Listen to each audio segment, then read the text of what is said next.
ছিলেন বিএনপির vice president, তবে আওয়ামী লীগে যোগ দিয়ে দ্বাদশ জাতীয় নির্বাচনে ঝালকাঠি ১ আসনের সংসদ সদস্য নির্বাচিত হন। কিন্তু ছাত্র জনতার অভ্যুত্থানের পর থেকেই ছিলেন লোকচক্ষুর আড়ালে। অবশেষে গ্রেফতার হলেন তিনি।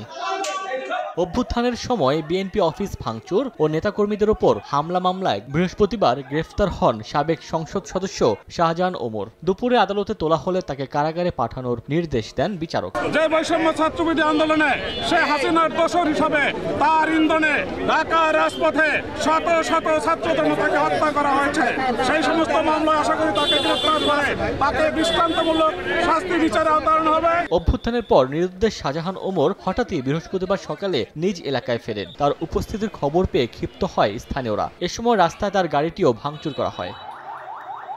খবর পেয়ে প্রথমে তাকে রাজাপুর থানা হেফাজতে নেয় পুলিশ। এ খবর ছড়িয়ে পড়লে থানার সামনে জড়ো হন ছাত্রদল ও যুবদলের নেতাকর্মীরা। শাহজাহান ওমরের গ্রেফতারের দাবিতে মিছিল করেন তারা। পরে তাকে গ্রেফতার দেখিয়ে আদালতে নেয়ার সময় বিক্ষুব্ধ জনতা আবারও হামলা চালানোর চেষ্টা করে। সময় সংবাদ, ঝালকাঠি।